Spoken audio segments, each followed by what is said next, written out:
नमस्कार दोस्तों, मैं विभोर मोतला स्वागत करता हूं अपनी YouTube क्लासेस में। आज हम पढ़ेंगे हमारे संविधान का एक महत्वपूर्ण अनुच्छेद, अनुच्छेद 112, वार्षिक वित्तीय विवरण। अनुच्छेद 112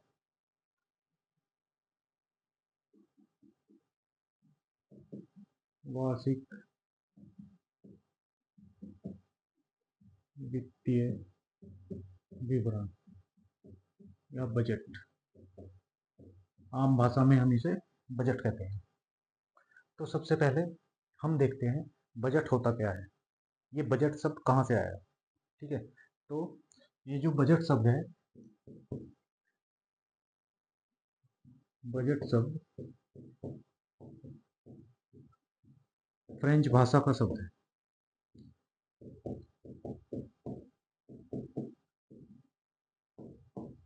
ये जो बजट शब्द है, ये एक फ्रेंच भाषा का शब्द है। इसका अर्थ होता है, इसका अर्थ है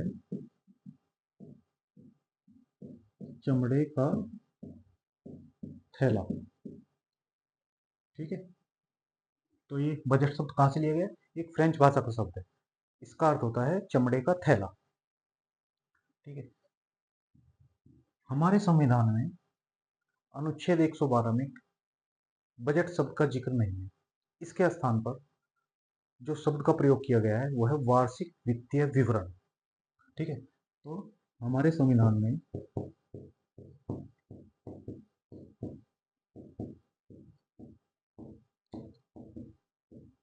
बजट शब्द नहीं है। इसके स्थान पर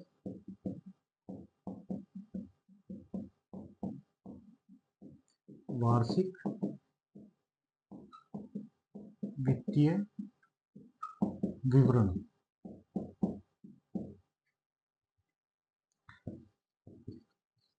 शब्द का उपयोग, या वार्षिक वित्तीय विवरण का उपयोग किया गया है। ठीक है, हमारे संविधान में कहीं पर भी बजट शब्द नहीं। बजट क्या है? फ्रेंच भाषा का शब्द है, जिसका अर्थ क्या हुआ? चमड़े का थैला। फिर हमारे संविधान में कहीं भी बजट शब्द का जिक्र नहीं है, कहीं भी नहीं लिखा हुआ है बजट। इसके स्थान पे क्या लिखा हुआ है? वार्षिक वित्तीय विवरण। अब हम देखते हैं भैया वार्षिक वित्तीय विवरण होता क्या है। अगर हम वार्षिक वित्तीय विवरण को देखें तो एक वित्तीय वर्ष, हमारे यहाँ वित्तीय वर्ष क्या है? 31 मार्च से 1 अप्रैल, 1 अप्रैल से 31 मार्च, ठीक है, वित्तीय वर्ष। तो एक वित्तीय वर्ष में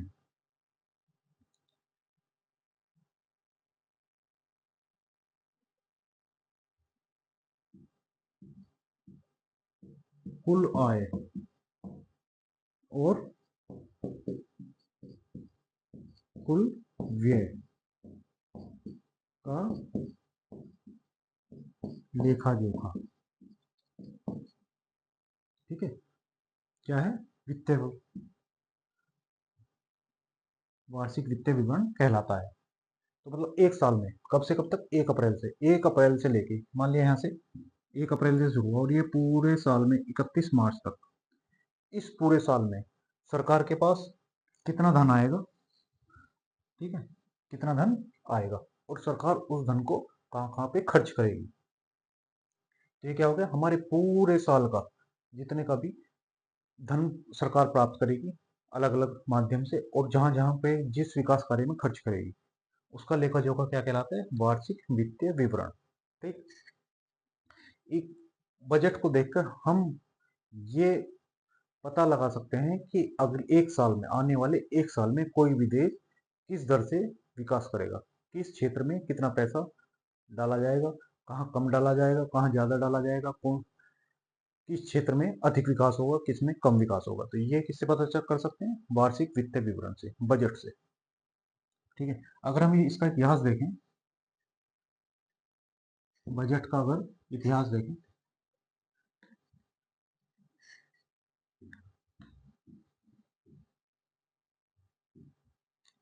अगर बजट के इतिहास की बात करें तो 1858 में 1858 का अधिनियम आया। किससे? 1857 की क्रांति के बाद जो 1858 का अधिनियम आया उसमें बजट की बात की गई। तो 1858 के अधिनियम में इसका प्रावधान, इसका किसका? बजट का प्रावधान किया गया। तो ये अंग्रेजों के द्वारा किया गया कि अगले साल में हम यहाँ से कितना लूटेंगे, वो तो अपने लूटने का ही देखते थे ना। तो उन्होंने देखा कि यहाँ से कितना लूटा जाएगा और इनको चुप रखने के लिए कितना यहाँ पे विकास करना है। विकास भी कैसा करना है? उनको रेलवे का विकास करना था जिससे उन्हें यातायात में आसानी हो सके, यहाँ से कच्चा माल ले जा सके। तो इसके लिए बजट बनाया गया। और भारत का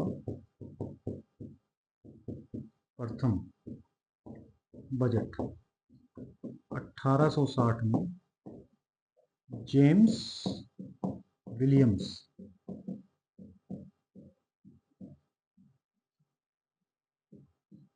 द्वारा पेश किया गया। तो भारत का पहला बजट किसने पेश किया? जेम्स विलियम्स ने। कब पेश किया? 1860 में। ठीक है। उसके बाद पहले क्या था? आम बजट। एक आम बजट, और इसमें हिस्सा होता था रेल बजट का।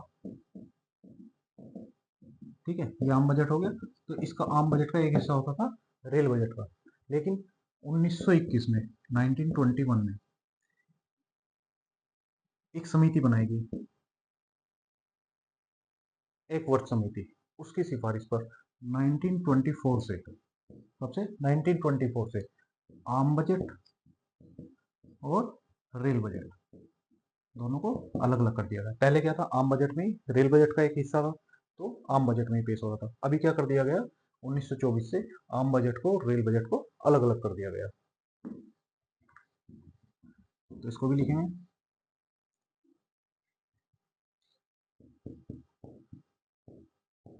1921 में बनी एक वर्ग समिति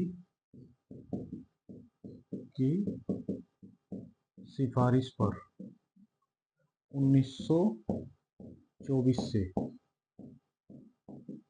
आम बजट और रेल बजट को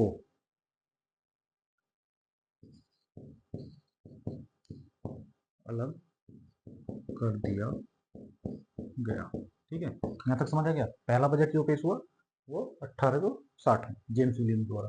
1924 में क्या किया? आम बजट को रेल बजट से अलग कर दिया। अब दोनों दोनों अलग अलग बजट आ गए। स्वतंत्र भारत का अगर देखें तो 1921 में हो गया। फिर आते हैं 1947, स्वतंत्र भारत का पहला बजट। अब भारत आजाद हो चुका था 1947 में। तो जो पहला बजट था, स्वतंत्र भारत का पहला बजट किसने पेश किया? शनमुगम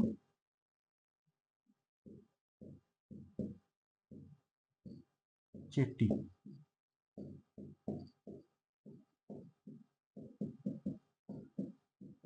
शनमुगम चेट्टी ने पेश किया। ठीक है। और फिर 2017 में विवेक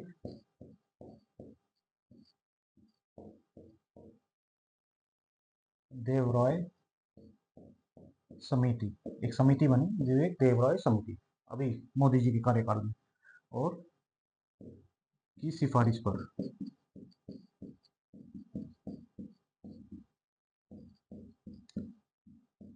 आम बजट या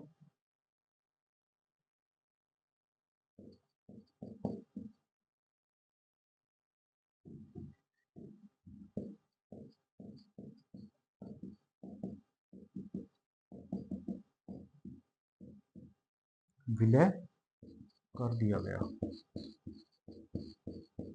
ठीक है, कब? 2017 में मोदी जी ने कहा अलग अलग पेश करने का कोई फायदा नहीं, एक हिस्सा आम बजट में रेल बजट का डाल देते हैं, और आम बजट के साथ ही रेल बजट को पेश किया जाने लगा।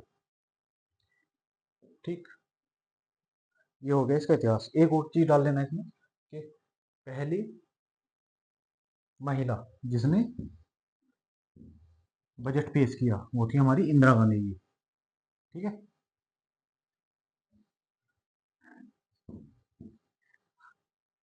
अब देखते हैं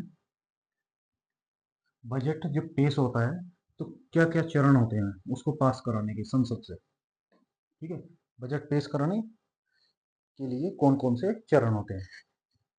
तो सबसे पहले संसद में क्या होगा? बजट पेश होगा। पहला चरण हमारा क्या हो गया? बजट पेश हो गया। फिर उसके बाद आम बहस। उसके बाद क्या होगा? आम बहस होगी। उसके बाद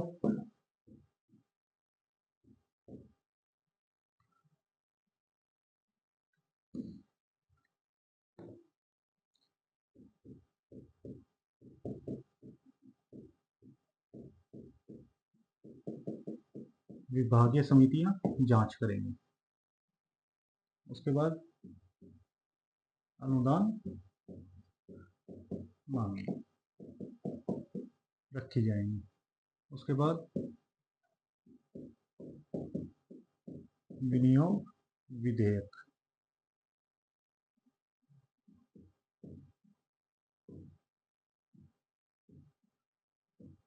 पेश होगा।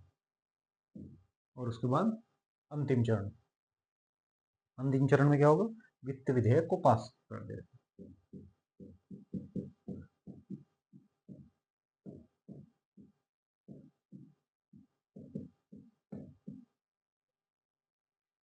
ठीक, तो ये हमारे चरण हो गए। अभी हम देखते हैं 1 2 3 4 5 6 6 चरण हो गए।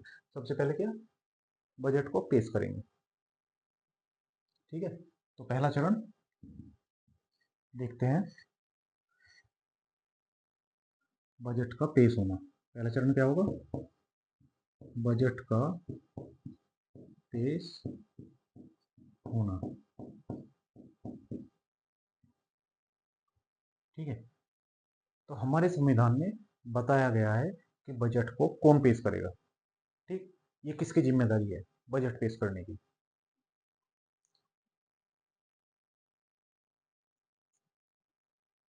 तो लेकिन भारत का राष्ट्रपति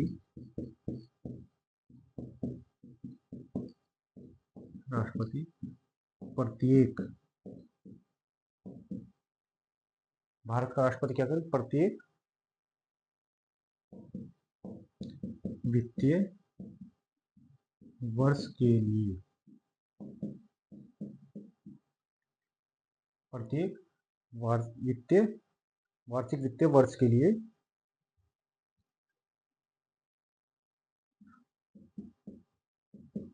वार्षिक वित्तीय विवरण सदन में रखवाएगा। तो ये कार्य किसका हो गया? भारत का राष्ट्रपति प्रत्येक वित्तीय वर्ष के लिए, मतलब हर वर्ष के लिए क्या करेगा? वार्षिक वित्तीय विवरण कहाँ रखवाएगा? सदन में रखवाएगा। ये कौन कहता है? अनुच्छेद 112। ठीक है, तो अनुच्छेद 112 क्या बोल रहा है कि भारत का राष्ट्रपति प्रत्येक वित्तीय वर्ष के लिए क्या कराएगा? वित्तीय वार्षिक विवरण संसद में रखवाएगा। किसके द्वारा? राष्ट्रपति किसके द्वारा रखाएगा? राष्ट्रपति इसको वित्त मंत्री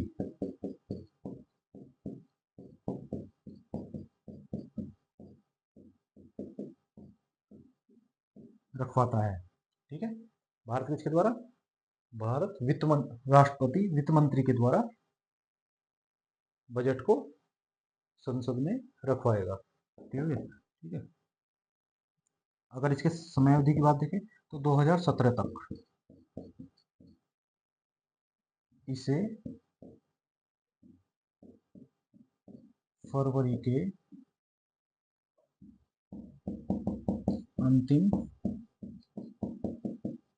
सप्ताह में पेश किया जाता था। 2017 तक का क्या था, इसको फरवरी के अंतिम सप्ताह में पेश किया जाता था। लेकिन 2017 के बाद मोदी जी ने कहा कि ये एक महीना हमारा खराब हो जाता है, इसके लिए बजट पास करने में डिले हो जाता है, काम रुक जाते हैं, तो थोड़ा इसको पहला कर लेते हैं। तो 2017 से इसे फरवरी के पहले सप्ताह में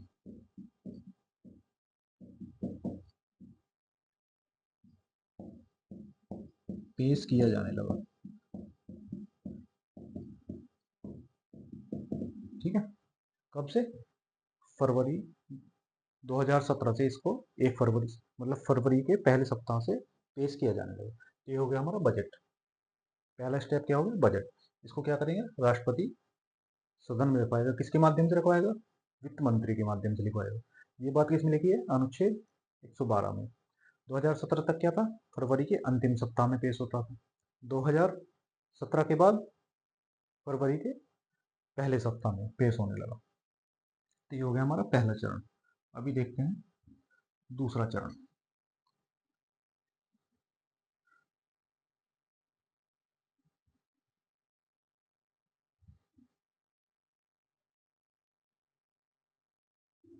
अब दूसरा चरण हमारा क्या था? आम बहस।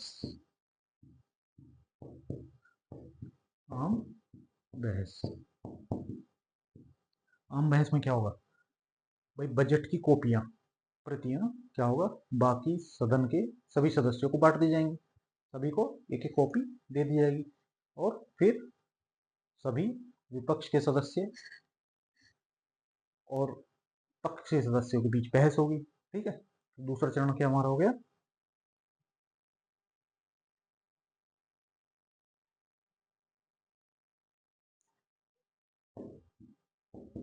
बजट की प्रतियां यानी कॉपी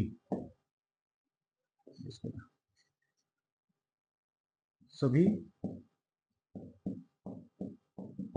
सदस्यों में बांट दी जाती है। ठीक है, सभी सदस्यों में क्या होगा, बांट दी जाएंगी। फिर क्या होगा, इस पर सदन में आम बहस होती है। ठीक है, कॉपियां बांट देंगे, सब उनको पढ़ लेंगे और उसके बाद जो जो भी पॉइंट मिलेगा, जो वीक पॉइंट विपक्ष को लगेगा, उस पर बहस हो, सत्ता पक्ष को जवाब देगा। तो ये हो गया हमारा दूसरा चरण। इसके बाद देखते हैं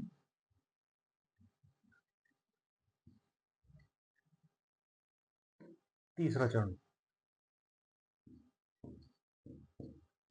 तीसरे चरण में क्या हुआ, जितनी भी हमारी विभागीय समिति है, जैसे कोई रेल विभाग से जुड़ी है, कोई कृषि विभाग से जुड़ी है, कोई परिवहन विभाग से जुड़ी है, कोई सड़क मार्ग से जुड़ी है ना, कोई अलग अलग विभागों से जुड़ी है, तो कोई मछली पालन से, कोई पशुपालन से, तो सब के पास जो जो भी उनके लिए प्रावधान बजट में किए गए हैं, उनका हिस्सा उनकी समितियों को दिया जाएगा। समितियां उसकी क्या करेंगी, जांच करेंगी और जांच के बाद सदन में रखेंगी। ठीक, तो तीसरा सदन हमारा क्या हो गया,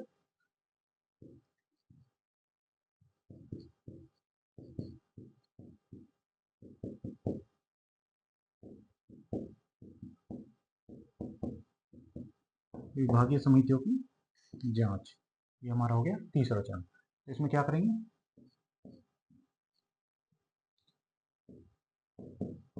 भारत में 24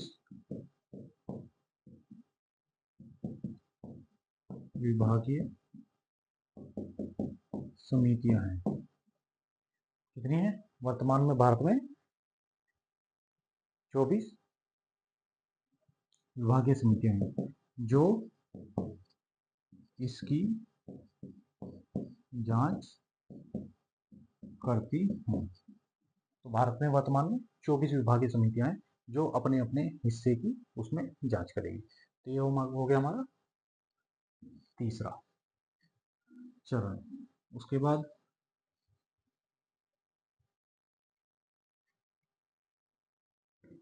बाद होगा हमारा सबसे महत्वपूर्ण चौथा, अनुदान मांगे।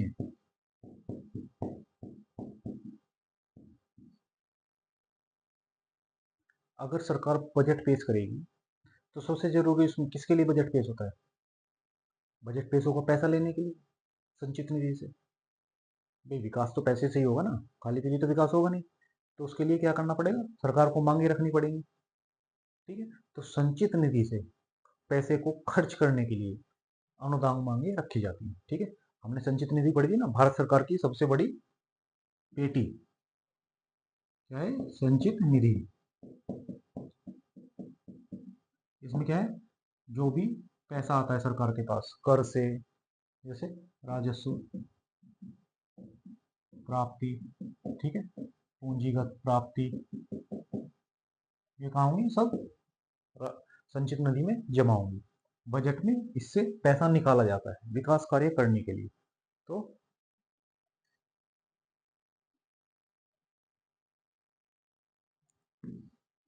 अनुदान मांगे कौन रखेगी? सरकार रखेगी। तो संचित निधि से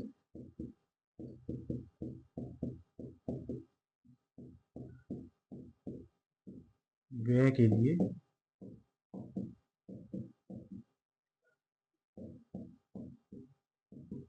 सरकार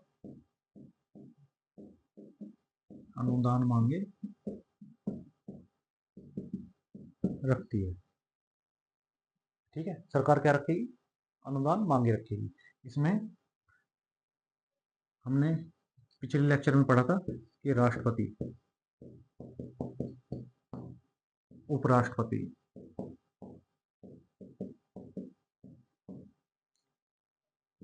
राज्यसभा उपसभापति,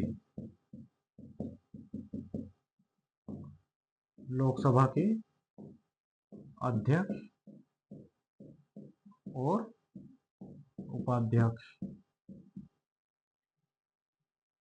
सुप्रीम कोर्ट के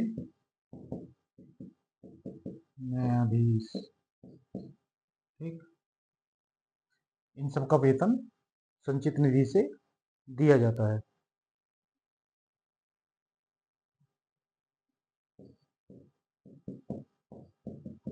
वेतन और हाई कोर्ट के न्यायाधीशों की पेंशन किससे दी जाएगी? संचित निधि से।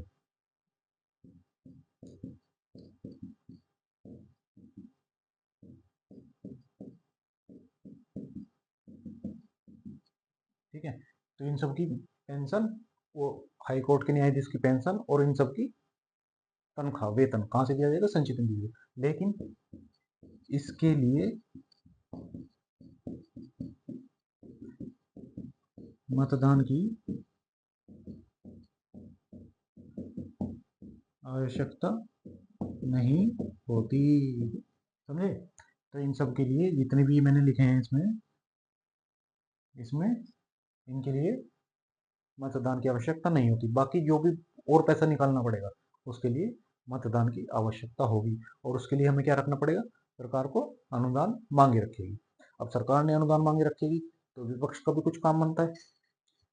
तो अनुदान मांगों के खिलाफ, अनुदान मांगे सरकार ने रख दी, अब विपक्ष क्या करेगा? विपक्ष उसके खिलाफ कटौती प्रस्ताव लाएगा। ठीक, तो कटौती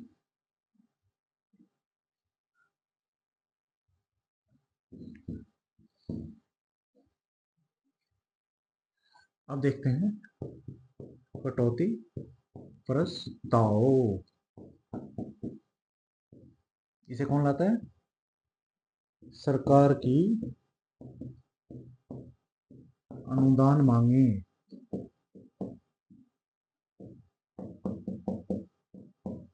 के विरुद्ध विपक्ष ये प्रस्ताव लाता है। कटौती प्रस्ताव कौन लाता है? विपक्ष लाता है। किसके खिलाफ? अनुदान मांगे, सरकार की अनुदान मांगों के खिलाफ विपक्ष कटौती प्रस्ताव लाता है। ये 3 प्रकार के हैं। कौन कौन से? पहली, नीतिगत कटौतियां। दूसरी, आर्थिक कटौतियां।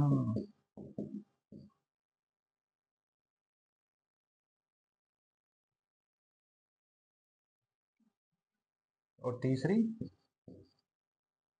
सांकेतिक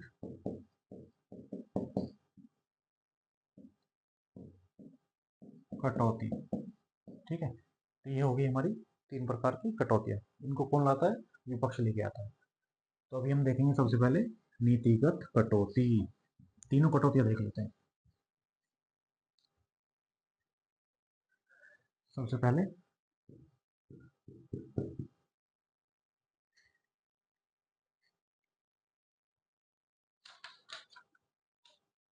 अरे तुझे क्या हुआ भाई? एक मिनट।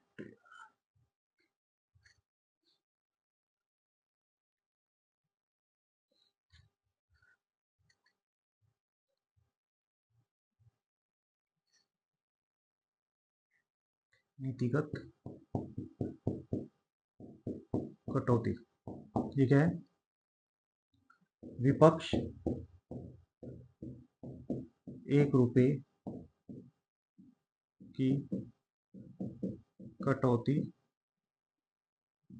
की मांग करता है।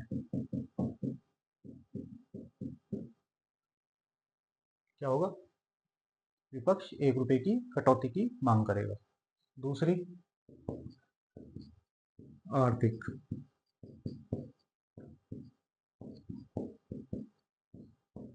कटौती। इसमें विपक्ष संपूर्ण नीति, जो भी सरकार की संपूर्ण नीति है,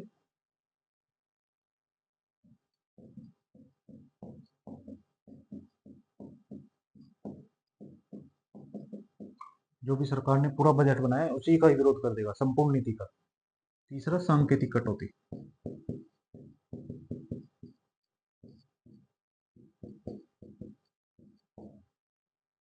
इसमें विपक्ष 100 रुपए कम देने की मांग करता है। ठीक है, तो तीनों कटौती हो गई। पहले में नीतिगत में 1 रुपया कम करने की मांग, आर्थिक कटौती में संपूर्ण नीति का विरोध, सांकेतिक कटौती में विपक्ष 100 रुपए कम देने। तो इन तीनों कटौतियों से होगा क्या? इन तीनों कटौतियों से जो हमने लिखी है, इनसे क्या होगा? इन पे क्या होगा? मतदान होगा। इन तीनों पे मतदान होगा। और मतदान में अगर विपक्ष कामयाब हो जाता है, ठीक है, पास कराने में, कोई सी भी प्रस्ताव को पास कराने में अगर विपक्ष पास कामयाब हो गया तो क्या होगा? इसका मतलब होगा कि सरकार के पास बहुमत नहीं है, और बहुमत नहीं है तो सरकार गिर जाएगी। ठीक है, तो लिखेंगे इनके पास होने पर सरकार गिर जाती है। समझ आ गई? तो क्या होगा? तीनों प्रस्ताव में से अगर कोई सा भी पास हो जाएगा, मतदान होगा, मतदान होकर पास हो गया, तो फिर इसका मतलब ये समझाएगा कि सरकार के पास बहुमत नहीं है, अल्पमत में है सरकार, जब बजट ये पास नहीं करवा पा रही है।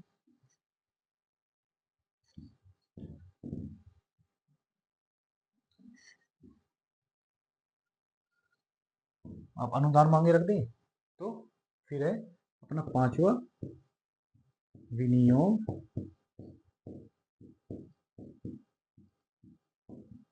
विधेयक। अब हमने अनुदान मांगी तो रख दी, तो मांगे कब होगी? मांग रखने का फायदा कब होगा? तब हमारा प्रस्ताव पास हो जाएगा। तो उसके लिए विनियोग विधेयक, इसको पास कराना होता है। तो संचित निधि से धन निकालने के लिए,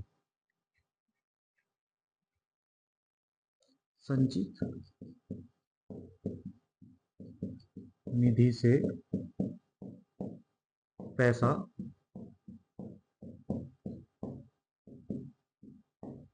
निकालने के लिए विनियोग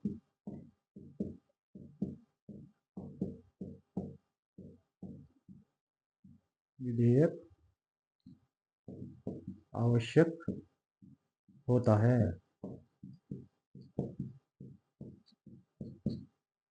ठीक है भाई, ऐसा तो नहीं है अनुदान मांगे रख दी, अब मोदी जी जाएंगे और संसद के नीचे कोई तहखाना है, जाके वहां एक बोरा भर के ले आएंगे सोने चांदी का और ला के डाल देंगे मंत्रियों के टेबल पे कि लाओ करो विकास।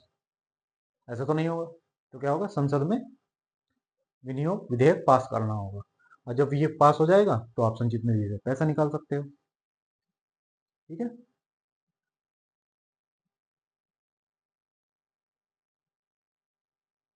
तो ये हो गए हमारे चरण, और जब ये पास हो जाएगा तो वित्त विधेयक पास मान लिया जाएगा। तो ये हमारे पांचों चरण हो गए जो हमने इसमें देख लिया। पहला क्या, आम बहस, वो बजट पेश। बजट पेश कौन कराएगा, राष्ट्रपति कराएगा। किसके माध्यम से कराएगा, वित्त मंत्री के माध्यम से कराएगा। कहाँ लिखी है ये बात, अनुच्छेद 112 में लिखी है। उसके बाद 2017 से पहले फरवरी के अंतिम वीक में पेश होता था, और 2017 के बाद पहले वीक में, पहले सप्ताह में पेश होने लगा। उसके बाद सबको प्रतियां बांट दी जाएंगी बजट की, उस पर आम बहस होगी।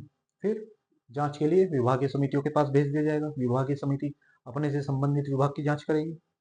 उसके बाद अनुदान मांगे रखेगी सरकार के, हमें हमें इतना इतना धन चाहिए। उसके बाद विनियोग विधेयक पेश करेगी, और विनियोग विधेयक पेश हो जाएगा तो वित्त विधेयक पास मान लिया जाएगा। अब कुछ शब्दावलियां हैं जिसको हम देख लेते हैं।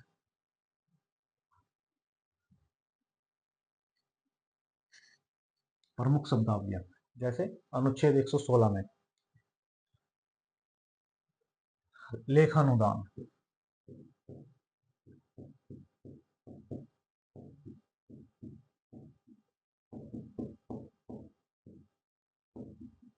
इसको हम बोलते हैं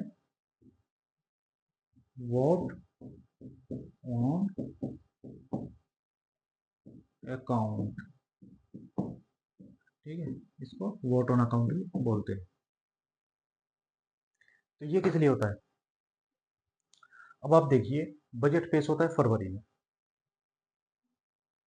और मई के आसपास जाके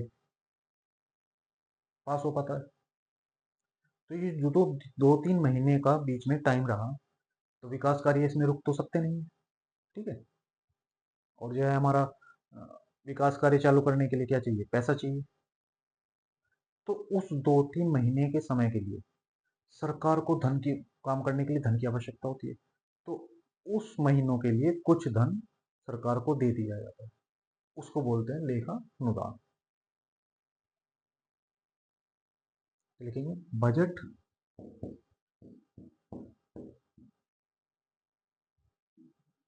पास कराने में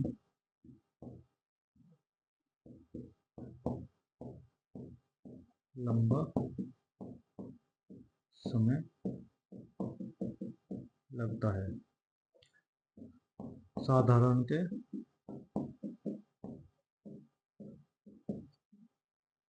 2 माह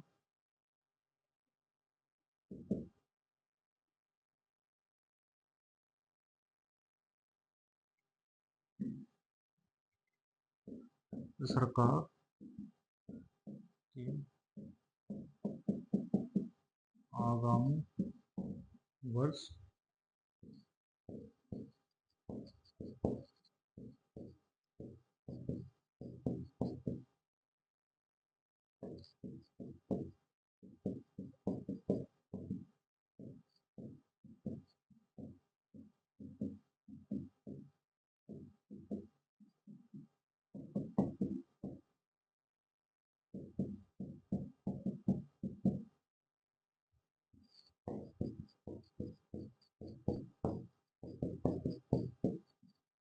ठीक। तो क्या होगा, 2 महीने के, लगभग 2 महीने के लिए जो बजट का 1/6 हिस्सा होगा वो सरकार को काम चलाने के लिए दे दिया जाएगा। ये क्या हो गया हमारा अनुच्छेद 116।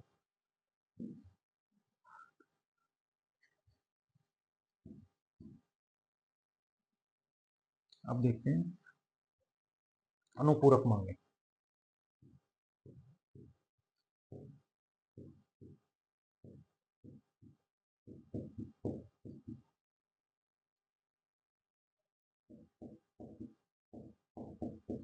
अनुच्छेद 115 में क्या है, अनुपूरक मांगे।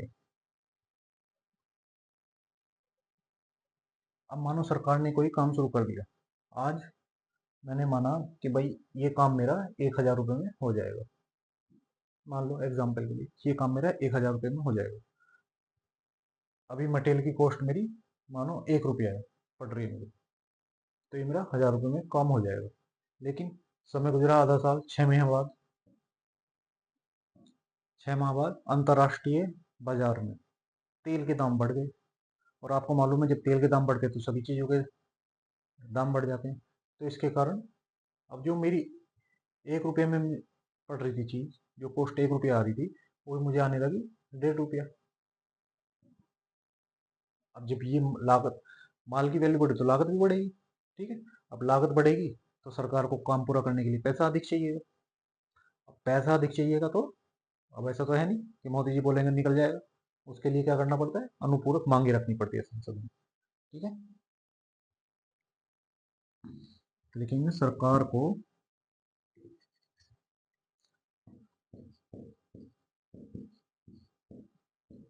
आवंटित धन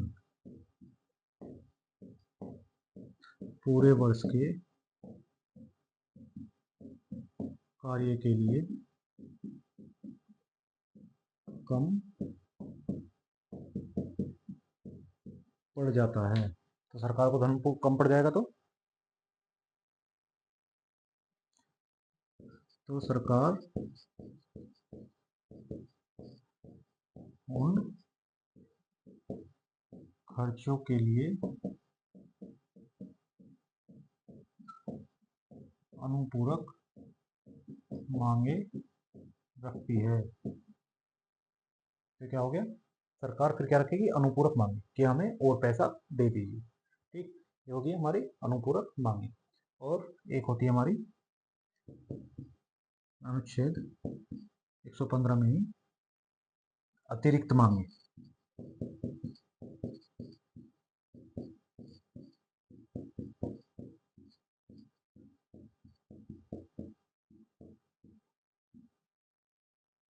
एक हमारी हो गई अनुपूरक मांगे और एक हो गई हमारी अतिरिक्त मांगे। अब अनुपूरक मांग में तो क्या था, काम उतना ही था लेकिन कॉस्ट बढ़ गई थी। अभी क्या हुआ, तेल के दाम भी वही हैं, मटेरियल के दाम भी वही हैं, सामान जो आ रहा है, लेकिन क्या हुआ, सरकार ने कोई नई योजना पुरानी योजना में जोड़ दी। या जैसे मान लिया यहाँ पे ये हाईवे बन रहा था, ठीक है, ये क्या हुआ, हाँ, यहाँ पे हाईवे बन रहा था। अब क्या हुआ, सरकार ने कहा कि जो इस पे लाइटें लगेंगी वो सोलर लाइटें लगेंगी। ठीक है ना, सोलर पैनल भी इस पे लगाएंगे लाइटों के लिए, कैमरे भी लगाए जाएंगे इस हाईवे पे। तो क्या हुआ, पहले तो साधारण हाईवे था, बाद में क्या हुआ, इस सड़क पे कहा गया कि लाइटें जो है वो सोलर लाइटें लगेंगी, सौर ऊर्जा से संचालित। और उस यहाँ पे कैमरे भी लगाए जाएंगे सुरक्षा की दृष्टि से। तो अब क्या है, काम बढ़ गया, और काम बढ़ गया तो पैसा भी चाहिए इसके लिए। और जब पैसा चाहिए तो पैसा तो मांगना पड़ेगा, संचित निधि से निकालना पड़ेगा। और उसके निकालने के लिए जो मांगे रखी जाती हैं उनको बोलते हैं अतिरिक्त मांगे। यदि सरकार यदि नई योजना जोड़ दे किसमें, पुरानी योजना में, तो इसके खर्च के लिए अतिरिक्त मांगे रखी जाती हैं। इसके लिए क्या होगा, अतिरिक्त मांगे सरकार रखेगी और पैसे की। तो ये था हमारा अनुच्छेद 112, बजट की पूरी प्रक्रिया हमने इसमें पढ़ी। ठीक है, चलिए आज यहीं तक रखते हैं।